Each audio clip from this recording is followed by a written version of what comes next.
Existem figuras e momentos tão grandiosos que até mesmo abordá-los parece uma tarefa intimidadora.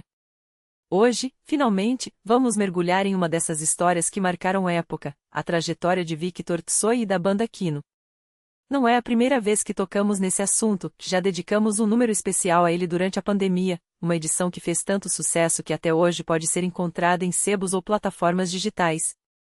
Mas hoje, mais do que revisitar, queremos entender por que Tsoi se tornou um fenômeno sem igual na música russa. Confesso algo que pode soar como heresia para muitos: na minha adolescência, quando Kino estava no auge, eu simplesmente ignorei a banda. Enquanto todos os meus amigos, garotos e garotas, idolatravam Tsoi, eu me considerava superior por ouvir bandas ocidentais como The Cure ou The Smiths. Achava que o Kino era apenas uma imitação barata do rock estrangeiro. Hoje, com a maturidade, reconheço que essa atitude não passava de pretensão juvenil, um desejo tolo de me destacar à custa de um preconceito infundado. Porque a verdade é que Victor Tsoi não foi apenas um músico, ele foi o único artista russo que verdadeiramente encarnou o arquétipo do rock idol à maneira americana. Antes e depois dele, ninguém ocupou esse lugar com tanta intensidade. O Kino não foi só uma banda, foi um espelho de uma geração, um retrato cru e sincero dos jovens que habitavam as ruas da União Soviética em seus últimos suspiros. Suas letras falavam da vida real, sem romantismos vazios, e sua música capturou o espírito de uma era em transição, o crepúsculo de um império e o nascimento caótico de algo novo. E, como todo grande ídolo do rock, Tsoi teve um final trágico e prematuro, selando seu legado com a mesma dramaticidade de um Jim Morrison, outro gênio que revolucionou a música de seu país e partiu cedo demais. Antes do Kino, havia bandas; depois do Kino, o rock russo nunca mais foi o mesmo. Eles não apenas inovaram musicalmente, mas redefiniram o que significava ser um artista naqueles tempos conturbados. Agora, prepare-se para conhecer a história por trás do mito. Tudo começa em Leningrado, em 1961, um ano marcado por sonhos e transformações.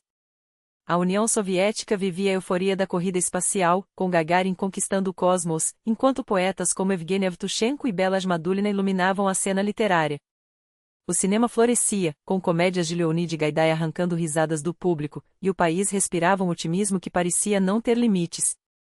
Foi nesse clima de esperança que, em uma festa de Ano Novo, os destinos de dois jovens estudantes se cruzaram: Robert Tsoi, de origem coreana, e Valentina Guzeva. O rapaz não tirou os olhos da moça a noite toda, e logo depois do evento, eles já não se desgrudavam mais. Em poucos meses, estavam casados. No outono daquele ano, Valentina descobriu que esperava um filho. O menino nasceu em 21 de junho de 1962, e, embora ela quisesse chamá-lo Dmitri, Robert insistiu em um nome que carregasse um simbolismo de vitória. Assim, o mundo ganhou Victor Tsoi. Criado em um apartamento modesto no icônico prédio com pináculo perto do Parque Pobeda, um endereço que, apesar de abrigar a elite local, não oferecia luxos à família Tsoi, Victor cresceu cercado de afeto. Enquanto o pai se dedicava aos estudos de engenharia, a mãe se empenhava em estimular o filho, lendo-lhe biografias de grandes personalidades e incentivando seus talentos. O garoto era tranquilo, disciplinado, e dividia seu tempo entre os livros, as brincadeiras de rua com os amigos e os desenhos, que logo revelaram um dom artístico. Mas a infância não foi isenta de desafios. Ao entrar na escola, Victor enfrentou o preconceito por sua ascendência asiática. Colegas o chamavam de japonesão ou chinês, zombarias que, a princípio, o magoavam, mas que ele logo aprendeu a ignorar.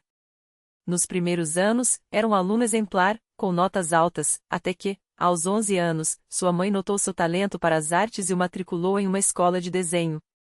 A partir daí, o interesse pelos estudos convencionais foi dando lugar a uma paixão maior, uma paixão que, mais tarde, mudaria a história da música russa para sempre. E é essa jornada, cheia de contradições, genialidade e um final abrupto, que vamos explorar hoje. Porque Victor Tsoi não foi apenas um cantor, foi a voz de uma geração que viu o mundo desabar e renascer, que, mesmo décadas depois, sua música ainda ecoa como um grito de liberdade. A arte se torna sua obsessão. Victor mergulha de cabeça nos estudos da escola de desenho, até que uma verdade inegável se impõe: nada além daquelas telas, pincéis e linhas o fascina de verdade. Mas é no 6º ano que o destino, como costuma fazer com os grandes, lhe reserva uma surpresa. Seus pais lhe presenteiam com uma guitarra de 7 cordas, com um instrumento que, nas mãos de Tsoi, se transforma em muito mais que madeira e metal. Ele aprende a tocá-la com uma facilidade quase irritante, mas há um problema: sua voz. Ou melhor, o que sobrou dela. Como muitos adolescentes, Victor passa pela muda vocal, e o resultado é tão brutal que o envergonha a ponto de se trancar no banheiro para cantar sozinho, como se as paredes pudessem proteger seu segredo.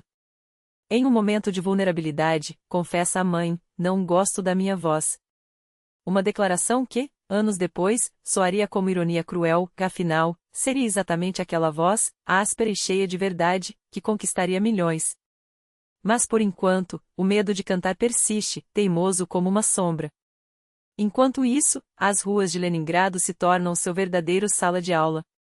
Junto de amigos, Victor começa a faltar às aulas para vagar pela cidade, escalando telhados onde passam horas a fio entre conversas profundas e acordes desajeitados. Os professores reclamam, as notas despencam, mas pouco importa, a escola convencional já perdeu a batalha há muito tempo. Seu refúgio é a escola de arte, onde aperfeiçoa seu traço e conhece 2 aliados fundamentais, Maxim Pachol e Anatoly Smirnov.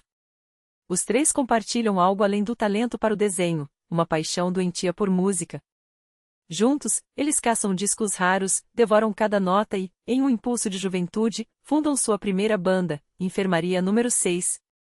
Victor assume o baixo, não por vocação, mas porque Pachol toca a guitarra melhor que ele.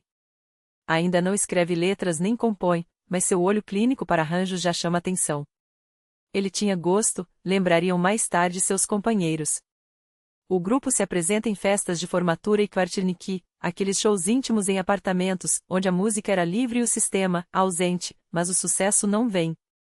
Não por falta de talento, mas porque o tempo era outro, a era Brezhnev, com sua cortina de ferro sobre qualquer coisa que cheirasse a rebeldia.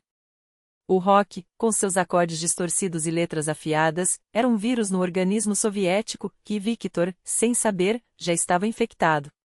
Ele se recusa a vestir o uniforme cinza da conformidade. Aprende a costurar suas próprias roupas, camisas retas, de linhas geométricas, como se desafiasse até a maneira como o tecido caía sobre seu corpo. Num gesto de pura audácia, troca uma de suas pinturas por um par de luvas de couro com os dedos cortados, acessório que o distingue nas ruas e nos palcos improvisados da. Seu visual gritava: eu não sou como vocês. E o sistema, claro, não gostou. A banda dura pouco. Gravam um único álbum em fita cassete, e então cada um segue seu caminho. Pachol parte para o teatro e Smirnov, para outros projetos. Victor, por sua vez, é aceito no prestigioso Instituto Stieglitz, mas sua estadia lá seria tão tumultuada quanto sua personalidade. Seus natimortos eram impecáveis, capazes de deixar professores boquiabertos. Mas quando se tratava das tarefas acadêmicas, ele ou as fazia pela metade ou as rejeitava com desdém. Isso é propaganda de merda, rosnava, jogando no lixo os exercícios que considerava naftalínicos e uracomunistas. Os docentes, acostumados a alunos dóceis, não sabiam como lidar com aquele jovem que pintava rostos distorcidos e usava a arte como arma. A gota d'água vem em 1979, quando a guerra no Afeganistão explode e o instituto se torna um foco de resistência silenciosa. Estudantes usam alfinetes de segurança como símbolo de protesto, com um gesto mínimo, mas carregado de significado. Victor adota o acessório, não por militância, mas porque o punk, com seu caos controlado, o havia seduzido. Andrei Sinhampanov, líder dos satisfatórios automáticos, torna-se sua referência. E é assim, entre shows clandestinos e jaquetas rasgadas, que Tsoi absorve a estética da revolta. Mas os professores veem apenas a burocracia. Quando notam o alfinete em sua roupa, não enxergam estilo, que enxergam subversão. Seu trabalho não condiz com os valores de um artista soviético, sentenciam, enquanto seus quadros, cheios de ângulos agudos e expressões torturadas, são usados como prova de sua degeneração. Em 1980, o veredicto cai, expulso. O sistema o havia rejeitado. E Victor, pela primeira vez, entende o peso de ser um pária em sua própria terra. Não havia cometido crime algum, mas pagava pelo pecado de existir fora das linhas. Essa injustiça, mais tarde, se transformaria em combustível. por enquanto, porém, a realidade era cruel. Sem diploma, sem emprego fixo, ele corria o risco de ser enquadrado na lei contra parasitas sociais, a famosa, que mandava para campos de trabalho ou prisão quem não se enquadrava na engrenagem soviética. A solução: um emprego no inferno. Victor é contratado para o turno da noite em uma fábrica de fechaduras, onde o barulho das máquinas e o cheiro de óleo o deixam à beira da loucura. Não aguento mais isso, desaba em casa, a voz rouca de exaustão. Sua mãe, pragmática, lhe oferece uma saída, um curso técnico. Ele abandona a fábrica e se matricula para aprender a esculpir madeira, uma ironia, considerando que seu verdadeiro talento era esculpir ideias. Mas o destino, como sempre, tinha outros planos. E enquanto os sovietes tentavam domá-lo, Victor Tsoi preparava, nas sombras, sua resposta. E então, como se o universo conspirava para moldar seu destino, a vida de Victor Tsoi toma um rumo decisivo. Um encontro casual, ou seria fatalidade? Com um certo, sim, aquele mesmo, o baixista de cabelo espetado e atitude de quem já viu demais, abre as portas de um mundo que mudaria tudo, a lendária Tuzovka do Leningrado Rock Club, um fenômeno tão único que até hoje soa como uma anomalia histórica. Imagine só, final dos anos 70, início dos 80.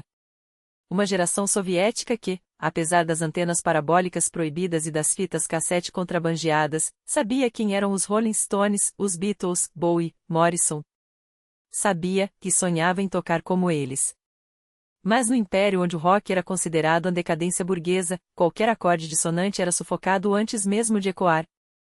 Concertos clandestinos? Desmantelados em segundos. Ensaios em apartamentos? Invasões da KGB à meia-noite. Então, os roqueiros de Leningrado fizeram o impensável, em vez de lutar contra o sistema, negociaram com ele. Nasceu assim, na rua Rubenstein 13, não apenas um endereço, mas um manifesto. Um clube oficializado, que sim, com papel timbrado, onde músicos e autoridades sentavam à mesma mesa para discutir, ou fingir discutir, os limites do aceitável. Havia um presidente eleito, um conselho de veteranos que julgava novos talentos como um tribunal de inquisição, e regras tão rígidas que bastava um passo em falso para ser expulso sem apelação. Era uma instituição dentro da instituição soviética, difícil entrar, fácil sair, e ainda mais fácil ser esmagado no processo. E não pense que isso era exclusividade de Leningrado. Moscou tinha seu clube, Sverdlovsk também. Mas nenhum deles teria o impacto explosivo do Rubinstein 13, a incubadora que cuspiria para o mundo grupos como nomes que não apenas definiram uma era, mas sobreviveram a ela. Porque ali, entre paredes descascadas e amplificadores roucos, nascia algo maior que música, uma contracultura com documento de identidade. É nesse caldeirão que Tsoi mergulha de cabeça. Entre uma garrafa de vinho barato e discussões acaloradas sobre qual versão de A Sympathy for the Devil é a melhor, ele conhece um músico que, como ele, acreditava que a revolução começava nos porões. Juntos, se juntam aos, sim, aquele nome absurdo que soava como uma provocação aos burocratas de plantão. Mais uma vez, colocam Tsoi no baixo. Mais uma vez, lhe dizem, você tem que escrever, cara. Não só tocar, criar. Ele ri. Encolhe os ombros. Até que, numa ri qualquer, o ultimato, escreva alguma coisa. Agora. Tsoi some pelo corredor, some da sala, some do mapa. Horas depois, volta com um papel amassado na mão. Os amigos leem. Silêncio. Então, um coro uníssono, isso é foda. Não era elogio, que era uma sentença. A partir daqui, as páginas de seus cadernos se enchem de letras que misturavam poeia de rua com desespero existencial, como se tivessem um filho bastardo em Leningrado. E enquanto a tinta ainda secava em suas anotações, o destino, sempre irônico, lhe dá um empurrãozinho. Uma equipe de TV aparece em seu, sim, ele ainda frequentava o curso técnico, embora seu coração já batesse no ritmo do punk, para gravar um segmentinho sobre jovens talentosos. O diretor, sem pestanejar, aponta para Tsoi, esse aí. Ele faz esculturas. Minutos depois, Victor está diante das câmeras, falando sobre Netsuke, aquelas miniaturas japonesas que ele esculpia com uma precisão quase obsessiva, enquanto por dentro ria da absurdidade, um roqueiro clandestino virando estrela de um programa estatal. Mas a verdadeira estrela nasceria à noite. Porque é aqueles shows clandestinos em apartamentos abarrotados, onde o cheiro de cigarro se misturava ao suor e à eletricidade no ar, que Tsoy encontra sua tribo. Com sua banda seguinte, ele toca em dicas de bairro, mas todos sabem, é só um ensaio para algo maior. O coração dele lateja pelos, que finalmente começam a ganhar tração no underground. Após uma série de shows clandestinos que deixam Leningrado em polvorosa, chega o convite, Moscou.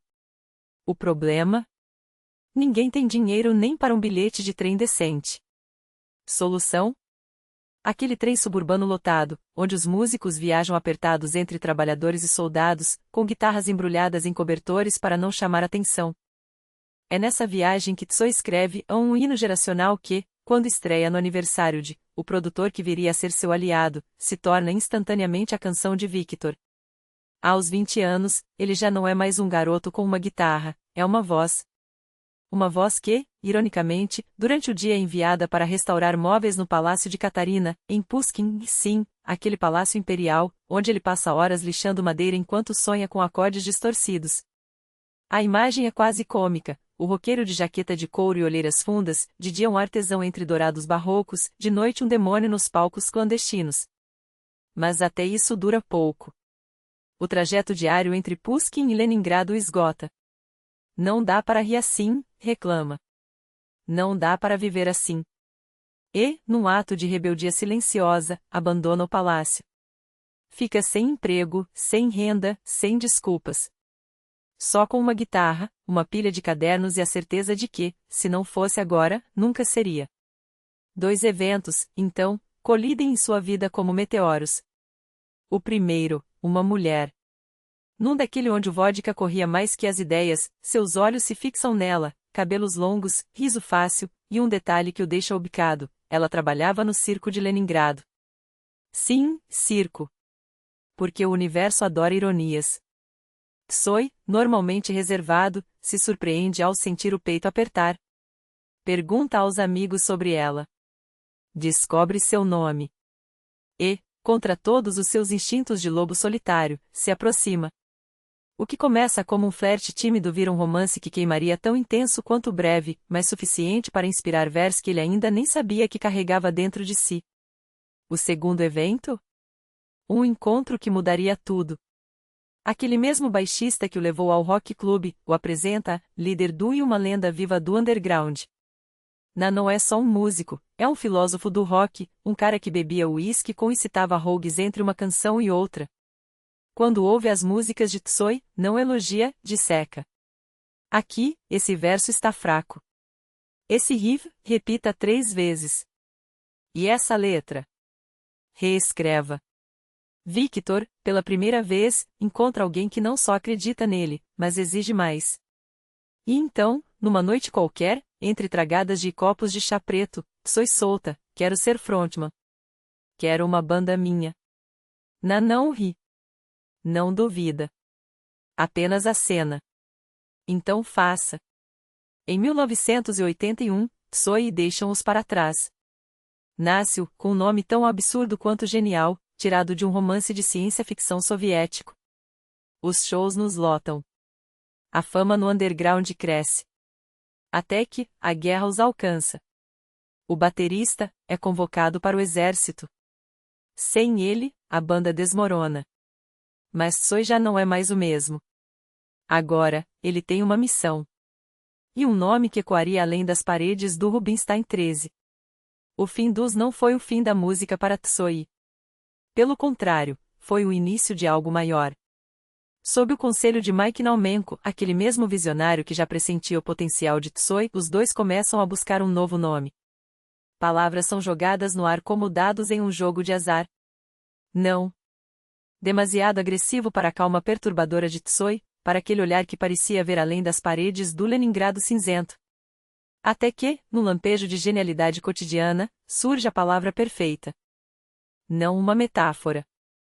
Não um símbolo. Apenas cinema, aquela palavra que todos veem nas marquises das ruas, que escorrega nas conversas de bêbados nos pátios dos prédios, que brilha nas luzes de neon dos cinemas de bairro. Não precisa explicar. Não dá para explicar, diria Tsoy mais tarde. Era puro, direto, como um soco no estômago ou um beijo roubado. O nome não pedia permissão para existir. Simplesmente era. E o underground não deixou barato. Os representantes do empurram, vocês têm material. Muito material, gravem. Agora. A lógica era irresistível. Só havia um detalhe, na prática, eram apenas 2 homens, Tsoy. Sem baterista. Sem tecladista. Sem estúdio. Mas quando a necessidade aperta, o acaso estende a mão. Música é assim, uma rede de cumplicidades, de favores trocados entre loucos que acreditam no impossível. Os caras aqueles mesmos que já haviam compartilhado palcos e garrafas com Tsoy topam entrar como músicos de sessão.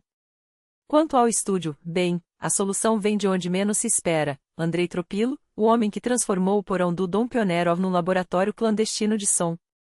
Lá, entre equipamentos emprestados e fios mal isolados, começa a gravar seu primeiro disco. Foram 14 faixas de suor, descompasso e teimosia. Tsoy mal ouvia a máquina de ritmos, tropeçava nos tempos, mas não desistia. Entre os cortes, nasciam futuros hinos, com seu ritmo hipnótico, uma ode surrealista aos sonhos distorcidos da juventude soviética, um manifesto de lealdade em tempos de traição. O álbum ganha um nome tão pragmático quanto seu processo, 45, os minutos exatos que durava aquele pedaço de história gravada em fita. E então, o batismo de fogo, 3 de abril de 1982, o palco de Leningrado. Tsoy sobe ao palco vestido por Mariana, a mulher que tecia sua imagem como uma costureira de sonhos. Uma coleta bordada, uma camisa de mangas largas, um lenço no pescoço, era Jimi Hendrix ressuscitado nas ruínas do Império Soviético, ou talvez apenas um poeta que se recusava a aparecer com os outros. Os músicos estavam lá, prontos para apoiar, mas o destino gosta de brincar com os nervos. 2 dias antes do show, o baterista some. Solução?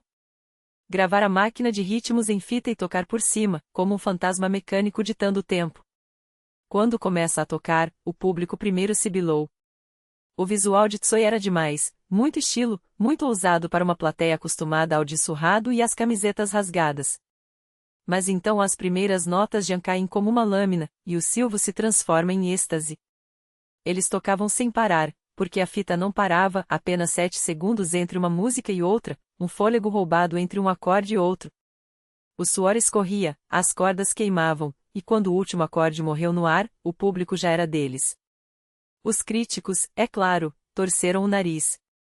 Um jornalista chamou o som de um relaxado tilintar de cordas, como se a revolução pudesse ser medida em decibéis. Mas a ralé do underground sabia. Depois daquele show, não era mais uma banda, era um fenômeno. E Tsoy, com sua teimosia de profeta, já olhava adiante, era a hora do segundo álbum. A divisão de tarefas foi clara, Tsoy cuidaria da alma, as letras, os riffs, a magia. Da logística, contratos, ensaios, a guerra burocrática contra o sistema. E foi assim que, numa reviravolta do destino, entrou na história. Numa tarde qualquer, aparece com um guitarrista desconhecido nos ensaios. Tsoy explode. Quem é esse cara? Isso aqui não é um cabaré. Calmo, responde, é um candidato. Tsoy reluta, mas cede. Afinal, precisava de mãos que entendessem sua cabeça. E embora o rapaz ainda não estivesse no nível, havia algo nele, uma faísca. Eles ensaiam. Repetem. E de repente, clique, a química acontece. Que aquele garoto era, o homem que se tornaria a outra metade musical de Tsoy, o arquiteto dos solos que fariam história. Mas nem tudo eram rosas. Entre Tsoy e, a tensão fervia. O segundo show em fevereiro de 1983, foi um desastre técnico, som ruim, instrumentos desafinados. Tsoy perdeu a paciência. Ligou para dias depois, exigindo perfeição. Vamos gravar o álbum de novo. Com os caras recusou. O álbum tem que ser tocado pelo. A discussão escalou. Vozes se elevaram. E então, a frase que selou o fim. Eu gravo esse álbum sem você. Clique. Silêncio. Nunca mais se falaram. Sozinho, ou quase isso, Tsoy se trancou num verão de ensaios brutais. Horas a fio, repetindo riffs até os dedos sangrarem, até o som ficar exato como ele ouvia na cabeça. Eles se entendiam sem palavras, como se Tsoi transmitisse as notas por telepatia e as traduzisse em fogo elétrico. Finalmente, o som estava pronto. Mas o destino, é claro, não o deixaria barato. A convocação militar chegou. E a guerra no Afeganistão não era um convite, era uma sentença. Tsoi sabia, se fosse, não voltaria. Ou voltaria mudo, como tantos outros. Então, com a ajuda de Mariana, aquela mesma que costurava seus paletós e suas lendas, ele arquitetou um plano insano. Simular a loucura. Por 1 mês e meio, Victor Tsoi viveu dentro de um manicômio, performando um psicose maníaco-depressiva tão convincente que os médicos não tiveram escolha, inaptidão permanente. Quando saíram os papéis, ele correu para os ensaios, como se tivesse escapado de um pesadelo para cair em outro, só que este, pelo menos, tinha guitarras. E então, o acaso sorriu de novo. Um amigo em comum aparece com um magnetofone novo e um convite. Vamos testar? Tsoi olha para sorri. Vamos gravar umas coisas. 2 dias depois, 15 faixas estavam na fita. Vi brinca, isso aqui deve ser um 46 um ponto. E sem querer, criaram outro álbum. Quando as fitas começaram a circular Tsoi perdeu a cabeça. Isso é material cru. Só 2 guitarras, um gravador de merda. Mas era tarde. O underground já havia adotado aquelas canções como suas. 46, o disco que não deveria existir, virou lenda. E Tsoi, após a tempestade, sorriu. Porque agora, ele tinha uma banda de verdade. E uma guerra para vencer. Tsoi não se contenta com o material bruto de An 46. Ele sabe que aquelas canções merecem mais, precisam de carne, de nervos, de uma banda que as faça sangrar. E, pela primeira vez, admite em voz alta o que sempre soube, sozinho, com apenas Kasparian ao lado, não há guerra que se vença. Precisa de soldados. Precisa de uma máquina. O Rock Club, mais uma vez, responde ao chamado. Não por caridade, mas porque já sentem o cheiro da revolução no ar. E assim, como se o destino estivesse brincando de montar um quebra-cabeça com peças de dinamite, 2 nomes aparecem na porta do apartamento de Tsoi, Georgi Gurianov, um baterista que bate como se cada golpe fosse o último, e Alexandre Titov, baixista com dedos que deslizam pelas cordas como facas no escuro. Junto com Kasparian, eles formam o esqueleto do que virá a ser. Mas Tsoi não para por aí. Ele quer mais. Quer fogo. E quem melhor para acender a fogueira do que os próprios piromanos? Sergei Kuriokin, o mago do caos, e Alexandre Bachachel, o poeta com uma faca entre os dentes, aparecem na sala de gravação como fantasmas convidados. Até os caras dudam as caras, porque até eles sabem, algo grande está nascendo. E quando algo grande nasce, ou você está dentro, ou será esmagado por fora. Em 2 semanas de febre, 13 faixas são cravadas na fita. Metade delas, versões lapidadas das canções de An 46, agora com dentes, com garras. O álbum ganha nome. Um título irônico, quase um deboche. Afinal, quem é o chefe aqui? O sistema? A censura? Ou eles mesmos, os marginalizados que estão prestes a virar a mesa? O disco sai em 1984, e o Rock Club finalmente abre os olhos. Não é mais um projeto de garagem. É uma ameaça. Uma ameaça que usa guitarras em vez de coquetéis Molotov, mas que queima da mesma forma. Mas a crítica underground, essa sim, não perdoa. Jornais clandestinos rasgam em pedaços, demasiado eletrônico. Demasiado frio. Soa como uma máquina, não como uma banda. Tsoi lê, ri por baixo do bigode, anos depois, admite, eles tinham razão.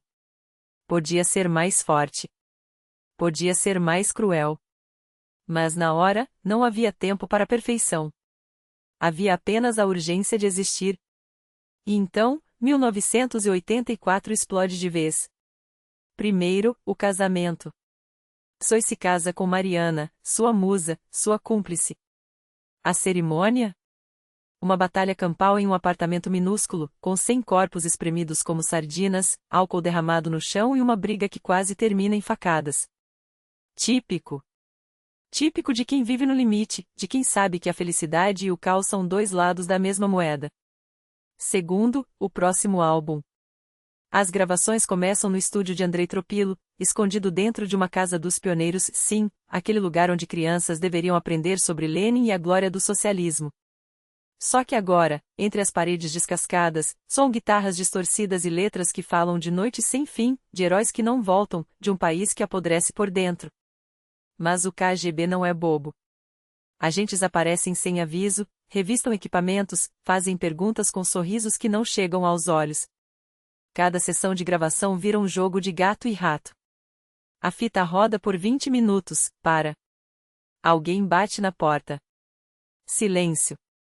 Depois, mais 15 minutos de música, até a próxima interrupção.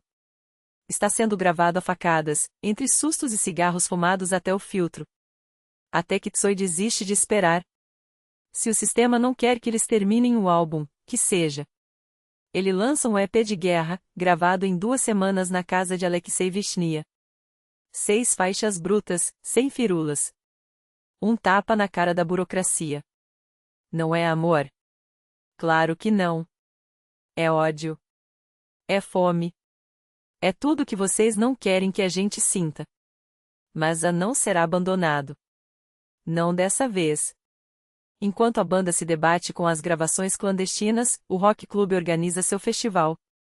Sobe ao palco como um furacão, e na plateia, perdida entre corpos suados e cigarros, está uma estrangeira. Ela não fala russo. Ela só sorri. E quando o show acaba, ela se aproxima dos músicos com um inglês arrastado e um olhar que diz: "Eu vou mudar a vida de vocês." Seu nome? Joanna Stingray. Filha de Sidney Fields, o diretor americano que nos anos 60 filmava propaganda anticomunista com Ronald Reagan como estrela. Sim, aquele Reagan. Os filmes do pai dela mostravam a URSS como um pesadelo de cinzas e espias. Mas Joanna, aos 24 anos, decidiu ver com os próprios olhos.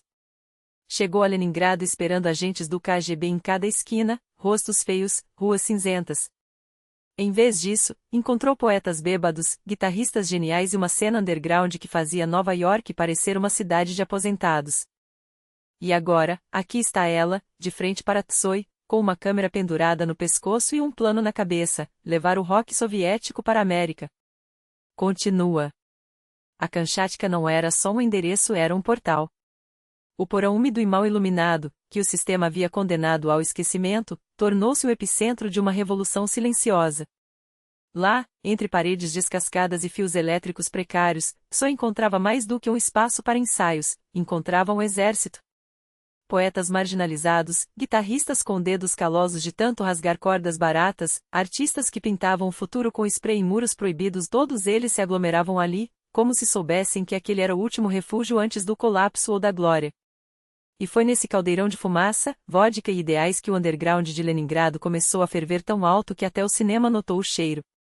Em 1986, um estudante de direção chamado Sergei Lysenko ousou fazer o que a burocracia soviética consideraria heresia: filmar Tsoi. Não como um criminoso, não como um dissidente, mas como que ele era um profeta com uma guitarra. O curta-metragem Kontskaniku, Fim das Férias, deveria ser apenas um projeto de formatura, 4 videoclipes costurados por uma narrativa frágil. As filmagens correram sem incidentes, mas a censura não perdoa nem mesmo sonhos. Na hora da entrega, o reitor do instituto cuspiu a palavra fascistas como se fosse um veredicto e ordenou que as fitas fossem destruídas. Lysenko, porém, tinha o instinto de um ladrão de arte, roubou a cópia montada e a escondeu como quem enterra um tesouro. Hoje, Kontskaniku é um manifesto em celuloide, a primeira pedra do caminho que levaria Tsoi ao cinema não como figurante, mas como lenda. E a lenda não espera. Pouco depois, outro estudante desta vez, o cazaque Rashid Nugman o convida para Eu, um documento cru e sem filtros da juventude que se recusa a apodrecer em silêncio. Não era ficção, era vida em estado bruto. Tsoi cantando Andaush de Slovat Budem Mai, daqui em diante, agiremos nós, na caldeira da Kamchatka, enquanto ao seu redor Konstantin Kinchel e Mike Naumenko, outros 2 titãs do rock soviético, compartilham o mesmo ar rarefeito de liberdade.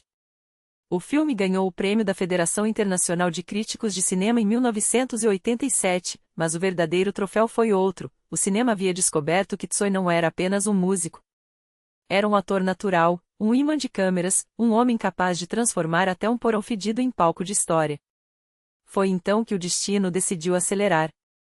Sergei Soloviev, um dos diretores mais ousados da URSS, preparava um filme sobre amor, crime e a loucura de viver à margem. A trama girava em torno de Alika, uma enfermeira que se divide entre um gangster e um sonhador chamado Banana, interpretado pelo artista Sergei Afrika Bugaev. Mas faltava algo, a trilha sonora de uma revolução. Bugaev, que conhecia o pulso do underground, apontou para o Kino. Uma semana depois, Soloviev estava cara a cara com Tsoi, pedindo não apenas uma música, mas um hino. E o Kino tinha exatamente isso guardado na manga, Kochuperemin, em Quero Mudanças.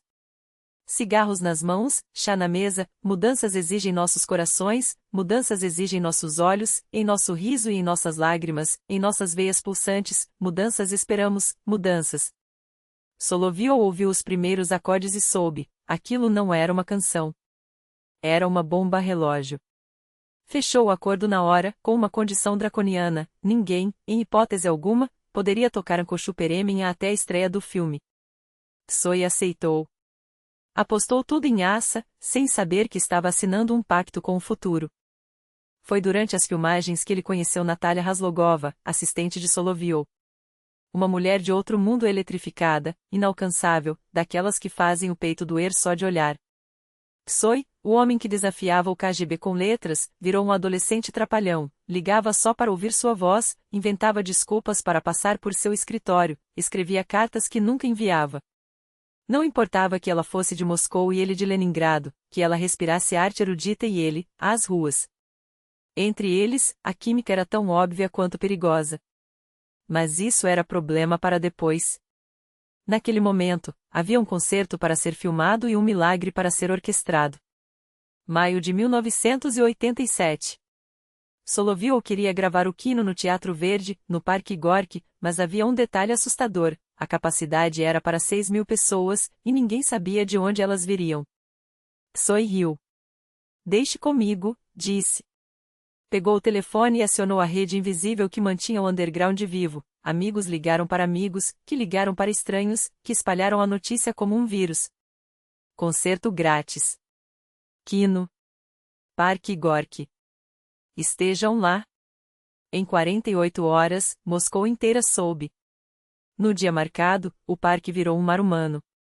Milhares de jovens de jaquetas de couro surradas, cabelos longos, olhos brilhando com a mesma fome de Tsoi se espremiam em direção ao palco. A milícia, em pânico, chamava reforços. Isso vai virar um mutim, sussurravam. Soloviev, pálido, imaginava o pior: a multidão descontrolada, o equipamento destruído, o filme abortado antes de nascer. Mas Tsoi subiu ao palco sozinho, sem guitarra, sem pose. Companheiros, disse no microfone, com uma calma que pareceu acalmar até o vento. Hoje não somos inimigos. Somos um só. Quando eu der o sinal, acendam 3 fósforos. Se apagar, acendam outros 3. Mas nada no chão. Nada de fogos. Nada de violência.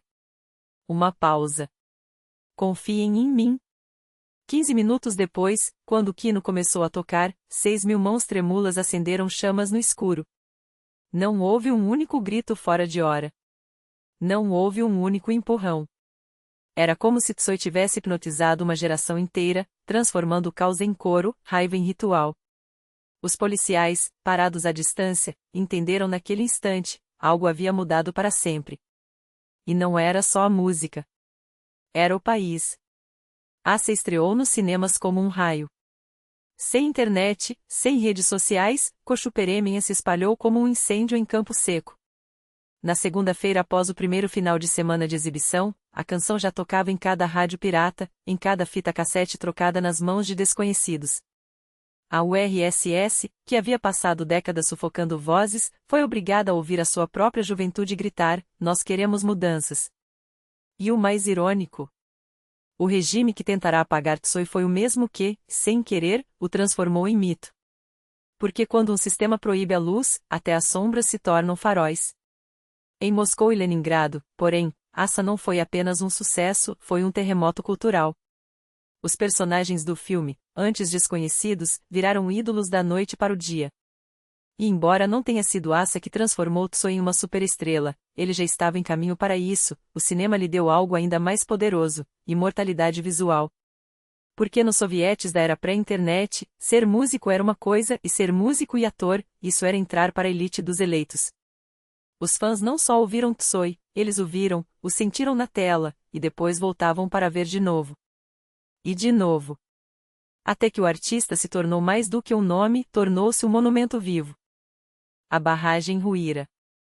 O rock underground, antes confinado aos porões e às fitas piratas, inundou as ruas com uma força que nem mesmo o regime poderia conter. E então veio a perestroika, não como causa, mas como catalisadora. De repente, os roqueiros que outrora eram perseguidos eram convidados para os estúdios da Gusteladio, o coração da propaganda soviética. O programa Vzgliad, Olhar, transmitido para milhões, apresentava ao país inteiro os rostos da rebeldia, entre eles, claro, Viktor Tsoi, cuja vida, assim como sua música, entrava em uma nova fase. De volta a Leningrado, ele mergulhou na criação de um novo álbum, mas algo, ou melhor, alguém, o consumia mais do que a arte, Natalia Razlogova. A paixão por ela era um incêndio que não podia mais ser contido. E foi com uma franqueza brutal, quase cruel, que Tsoi confessou à esposa, Mariana, que não podia continuar ao seu lado. Surpreendentemente, não houve gritos, nem dramas. Mariana aceitou a verdade com uma calma que só quem realmente ama é capaz. Não houve divórcio oficial, apenas uma separação silenciosa. Tsoi levou consigo apenas o essencial, suas roupas, alguns desenhos antigos e as memórias de uma vida que já não cabia mais nas quatro paredes de um apartamento em Leningrado. Seu destino agora era Moscou. E Natália. Mas o destino tinha mais um papel reservado para ele. Raid Nugmano, diretor de Assa, lhe ofereceu o protagonista em Igla, Agulha, um filme que se tornaria tão lendário quanto o homem que o estrelou. Tsoi interpretaria Moro, um homem que chega a Alma-Ata, atual Almaty, para recuperar um dinheiro perdido, mas acaba arrastado para uma guerra contra o tráfico de drogas e contra seus próprios demônios. Ele aceitou sem hesitar. Um mês depois, estava no Cazaquistão, sob o sol escaldante das estepes, dando vida a um personagem que, sem saber, era um espelho de si mesmo, um homem em busca de algo que não pode ser comprado. Os primeiros dias de filmagem transcorreram sem incidentes. Até que, no sexto dia, Tsoi caminhava pelas ruas de Alma-Ata quando uma vitrine o paralisou. Uma loja de discos exibia, com orgulho, um cartaz, novo álbum, Kino. A notícia o atingiu como um soco no estômago. Grupo Crovi, Grupo Sanguíneo, o álbum que ele planejava lançar exclusivamente no Ocidente com a ajuda de Joanna Stingray, sua conexão com o mundo fora da cortina de ferro havia sido pirateado, lançado às suas costas, dentro da própria URSS. A fúria foi instantânea. Tsoi não apenas não autorizara a distribuição, segundo rumores, ele e o baixista Alexei Vishny haviam discutido acaloradamente sobre a estratégia. Vishny, impaciente, fizera cópias e as jogará no mercado negro. Quando confrontado, Tsoi foi taxativo: isso é pirataria. Não tenho nada a ver com esse lançamento. Mas Andrei Tropilo, produtor do álbum, foi categórico: os direitos são da estúdio. Se a gravação foi paga por nós, o original nos pertence. Quem estava certo? A verdade, como sempre, era mais complexa do que um lado ou outro. Sim, era injusto que o trabalho de Tsoi fosse comercializado sem seu consentimento. Mas, ironicamente, se não fosse esse roubo, Grupo Crovi talvez nunca tivesse chegado aos ouvidos de milhões. O álbum explodiu. Tornou-se hino de uma geração, com faixas como Boa Noite, Agora Giremos Nós, e A Faísca que Acendeu Tudo, uma canção que, décadas depois, ainda faz o sangue ferver. Mas voltemos à Igla. Quando o filme estreou, em 1988, foi como uma bomba. O público se rendia ao enredo cru, à fotografia poética, e, acima de tudo, a Tsoi, um humor tão real que a linha entre ficção e realidade se apagava. E então, como um raio em noite clara, soou pela primeira vez a uma estrela chamada Sol. A canção, escrita para o filme, se tornou um fenômeno instantâneo. 1988 não foi apenas um ano para Tsoi. Foi o ano de Tsoi. Após Asa, Igla e Grupa Krovi, ele já não era mais um músico underground. Era o rosto da perestroika, o símbolo de uma juventude que não queria mais sussurros, mas gritos. Os fãs devoravam seus filmes, cantavam suas letras, e agora exigiam vê-lo ao vivo. Mas para levar o Kino em turnê, precisavam de algo que o grupo nunca tivera, um administrador que dominasse a arte do impossível. Alguém que conseguisse burlar a burocracia soviética, negociar com autoridades e transformar caos em concertos. Esse alguém tinha um nome, Yuri Eisenspitz. Se hoje Eisenspitz é lembrado como o homem que lançou Dima Bilan ou produziu Nikita, sua lenda começou muito antes, nas sombras do Império Soviético. Funcionário do Departamento Central de Estatística de dia, traficante de discos ocidentais de noite, os chamados Anfartsovchiks, ele foi preso em 1970 sob artigo 88, especulação em moeda estrangeira, e passou 17 anos atrás das grades. Quando saiu, em 1987, a URSS já não era a mesma. E nem ele. Foi o jornalista e músico Alexander Lipnitsky, do Zvuki-Mu, quem o apresentou a Tsoi. O encontro aconteceu no Jardim do Hermitage, um outono chuvoso de 1988. Eisenspitz lembrava depois, viu uma estrela se acender. E quis estar perto dela. Tsoi chegou acompanhado de Natália, caminhando devagar, falando baixo. Não havia pressa em seus gestos, mas uma intensidade que queimava. Gostei dele imediatamente, confessou Eisenspitz. Sua música era sincera. Ele, também. A outra versão dessa história, contada por Konstantin Ernst, sim, o mesmo que depois comandaria a TV russa. Em um concerto coletivo, onde várias bandas se apresentavam, Ernst apontou para o palco e disse a Eisenspitz, olha aqueles caras. Aquilo é o futuro. O produtor ouviu. E agiu. Naquela reunião no Hermitage, enquanto a chuva fine caía sobre Leningrado, o destino do Kino e do rock soviético foi selado. A decisão estava tomada, o Kino precisava de uma turnê grandiosa. Um tal de Odi Spitz, um produtor com fama de visionário, prometeu a Victor uma organização de turnês impecável, mas o músico, sempre desconfiado, resolveu testá-lo. Organize 2 shows em Moscou para mim, disse Tsoi, desafiador. E o tal Odi Spitz não decepcionou, conseguiu o Palácio dos Esportes Krylia Sovetov, um dos templos mais cobiçados da capital. Tudo saiu perfeito, som cristalino, público eufórico, músicos satisfeitos. Sem uma única queixa. Foi o suficiente para convencer Tsoi. No final daquele ano, ele fechou um acordo oficial com Eisenspitz. O produtor, por sua vez, já começava a articular o que seria a maior turnê da história do rock soviético. Mas enquanto os bastidores fervilhavam com contratos e logística, Tsoi e o Kino voaram para a França. Lá, regravaram seus maiores sucessos, reunidos no álbum Posledny Heroi, uma espécie de testamento sonoro, embora ninguém soubesse disso na época. Depois da França, veio os Estados Unidos. A convite de Joanna Stingray, Tsoi, Natalia Razlogova e Yuri Kasparian desembarcaram em solo americano. Stingray, que os guiou por cidades e culturas desconhecidas, jamais esqueceria a cena no Disneyland. Tsoi, normalmente contido, se transformava em uma criança. Andava de montanha-russa, comia sorvete com os olhos brilhando, ria sem reservas. Era como se, pela primeira vez, ele permitisse a si mesmo ser apenas um homem, não um ídolo, não um símbolo, mas alguém que ainda podia se maravilhar com as coisas simples. De volta ao URSS, o Kino mergulhou na gravação de Zvezda Poimenisouse. 9 faixas, entre elas a lendária Pacha Cigara, uma canção que, como tudo em Tsoi, nasceu de uma história quase mítica. Alguns juram que a ideia surgiu durante as filmagens de Canicule Strishki Lyubovi, quando o grupo, sem cigarros, saiu pelas ruas de Leningrado caçando amassos com estranhos. Tsoi venceu o desafio e, naquela noite, rabiscou os primeiros versos: se você tem um maço de cigarros, então nem tudo está perdido. Outros insistem que a música nasceu em Almaty, durante as pausas de Igla, quando ele anotava versos em um caderno surrado, lapidando-os até virarem a canção que todos conhecemos. Mas a estrada chamava. Enquanto Kino finalizava o álbum, Eisenspitz fechava datas em estádios por toda a União Soviética. E assim começou a turnê que esgotaria os limites do grupo e de Tsoi. Era um ritmo brutal, cidade após cidade, concerto após concerto, com fãs enlouquecidos esperando por autógrafos após cada show. Foi nesse turbilhão que Tsuyu decidiu tirar a carteira de motorista e comprar seu primeiro carro. Depois de um concerto em Tashkent, Eisenspies o levou à fábrica em Menileniskogo Komsomola, onde ele escolheu um Moskvich 2141 moderno, caro para os padrões da época, um símbolo de uma liberdade que ele mal teria tempo de usufruir. O carro foi enviado para a casa de Natalia Razlogova, coberto por uma lona, aguardando um momento que nunca chegaria. O Kino seguia adiante.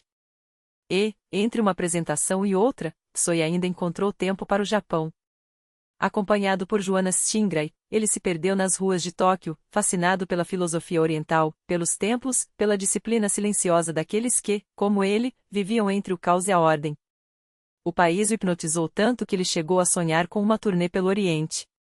Mas o Japão ficaria para depois. Primeiro, havia um compromisso maior, um último e monumental giro pelo império que já começava a ruir. E então chegou aquele tour. Iniciou-se em 5 de maio de 1990, no Olympique de Moscou. 2 dias depois, Leningrado. Em seguida, Sevastopol, onde a multidão rompeu as barreiras de segurança, forçando o grupo a encurtar o show. Depois, o Sul, cidades escaldantes, plateias fervorosas, noites sem sono. Até que chegaram à Sibéria. Angars, Irkutsk, e então Bratsk.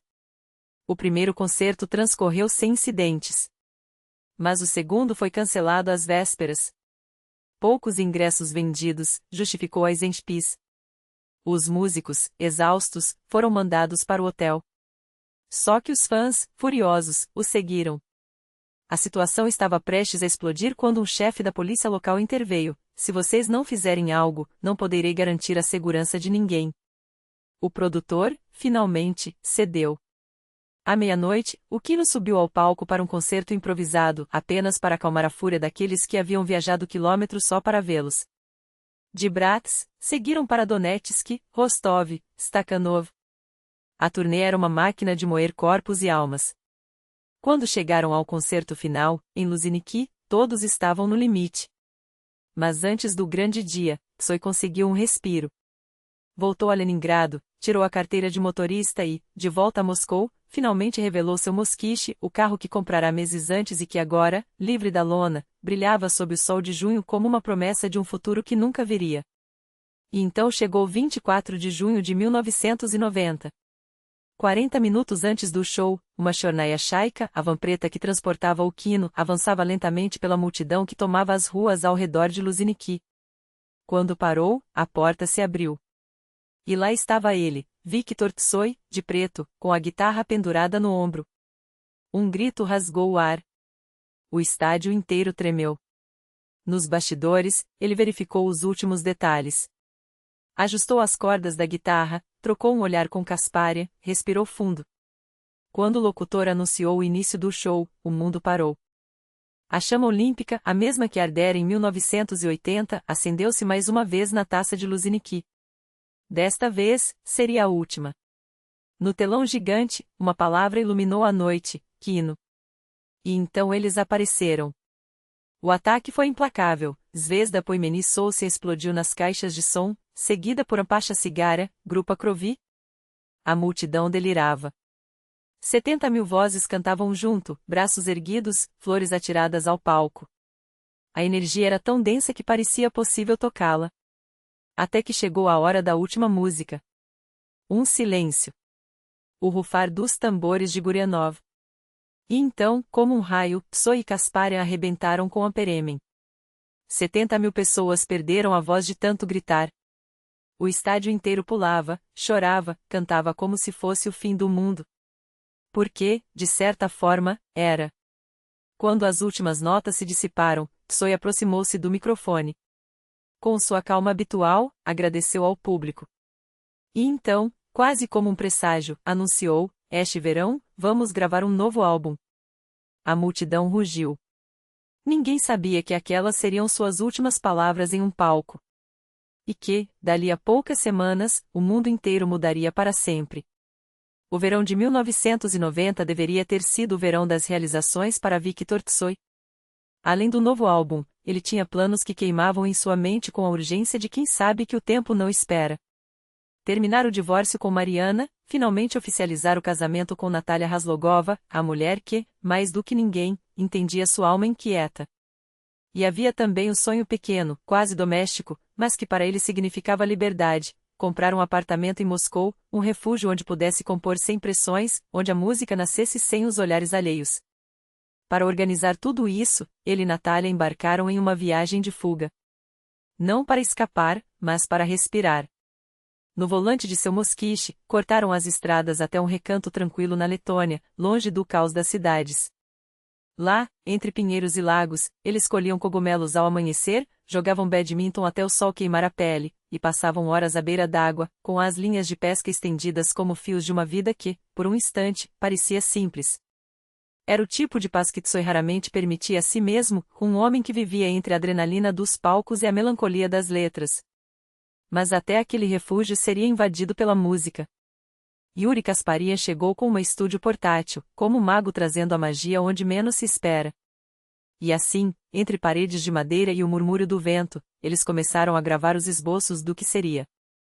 Sem produtores, sem prazos, apenas a voz áspera de Tsoi e os acordes de Kasparian tecendo algo que soava como um testamento. Terminaram as gravações em 12 de agosto. 3 dias depois, o mundo pararia. Na manhã de 15 de agosto, Tsoi acordou às 6 da manhã com a mesma inquietude que sempre o movia.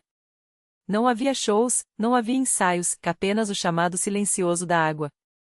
Pegou a vara de pescar, sentou-se ao volante do Mosquiche e seguiu para o lago, como se aquele fosse mais um dia comum em uma vida que, na verdade, já ardia em chamas.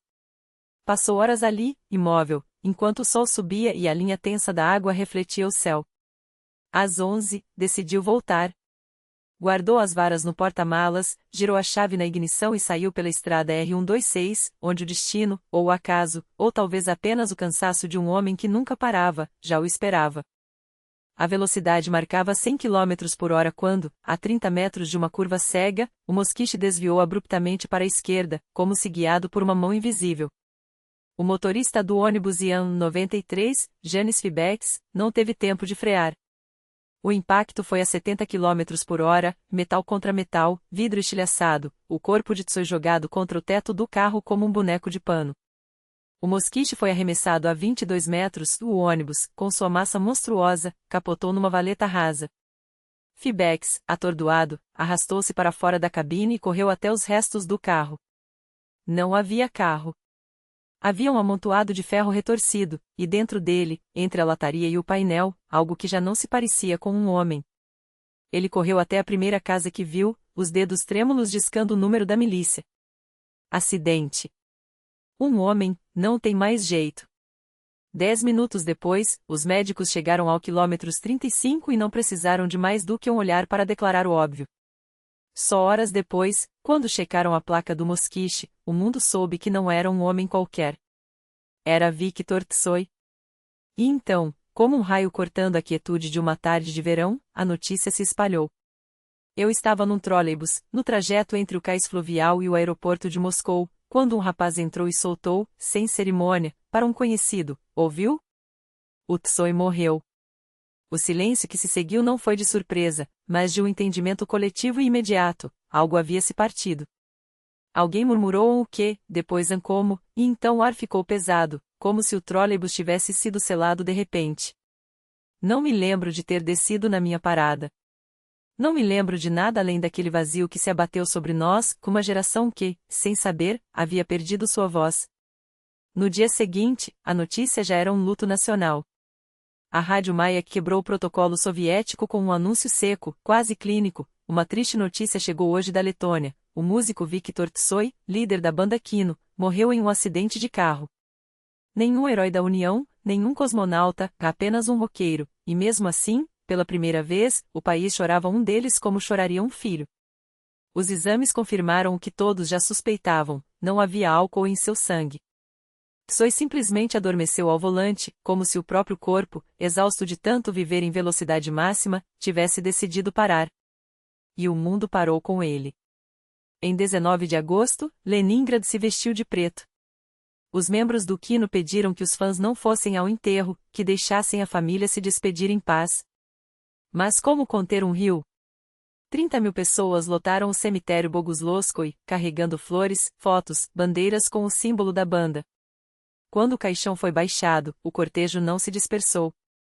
Seguiu até a Praça do Palácio, onde milhares gritaram "Tsoi está vivo", como um mantra, um desafio à morte. Alguns acamparam no cemitério por dias. Outros transformaram o Arbat em um santuário espontâneo, onde as paredes se cobriram de mensagens, poemas, desabafos. O foi lançado póstumamente, em dezembro, como um adeus em 8 faixas. Canções que soavam como profecias, como se Tsoi já soubesse que aquele seria seu testamento. Críticos o chamaram de obra-prima. Os fãs, de milagre. 30 anos depois, em 2021, o Kino subiu ao palco novamente. Desta vez, a voz de Tsoi ecoava das caixas de som, sua imagem projetada em telões como um fantasma benevolente. Seu filho, Alexandre, organizou o show. E por uma noite, foi como se ele nunca tivesse ido embora. Porque heróis não morrem. Eles apenas mudam de forma. Tsoi, Kasparian, Gurenov, Tikhomiro, Vishnia, Rybin, Stingray, Naumenko e tantos outros. Não eram apenas músicos. Eram rebeldes com causa, arquitetos de um som que desafiou um sistema feito para calar. Em plena URSS, onde o rock era considerado a música do inimigo, eles transformaram guitarras em armas e letras em manifestos. Não por fama, não por dinheiro, mas porque a arte, quando é verdadeira, não pede permissão para existir. O Kino não foi só uma banda. Foi um fenômeno cultural, um raio que cortou a cortina de ferro e iluminou uma geração inteira. E Tsoi? Tsoi foi o poeta que deu voz ao silêncio de milhões. Um homem que, com poucas notas e palavras precisas, conseguiu algo que políticos e ideologias nunca conseguiram: unir pessoas. Se você quer entender o mito, não basta ouvir as músicas, é preciso mergulhar na lenda.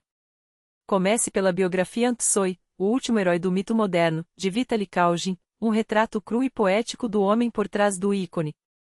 Depois, pegue a Viktor Tsoi, escrito por sua esposa Mariana e pelo baixista Alexei Rybin, onde a história ganha camadas íntimas, quase como um diário aberto.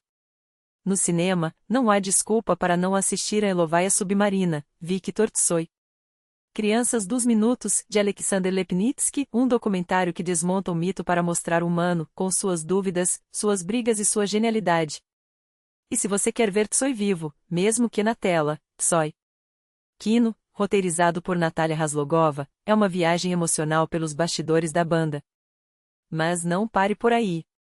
Reveja a Assa, de Sergei Solovyov, onde Tsoi atua como um anjo caído em um mundo que não o merecia.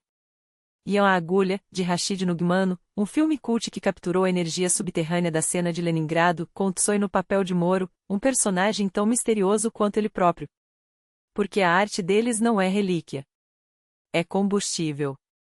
E se você ainda não sentiu isso, é porque ainda não ouviu direito. A música continua. E a lenda também.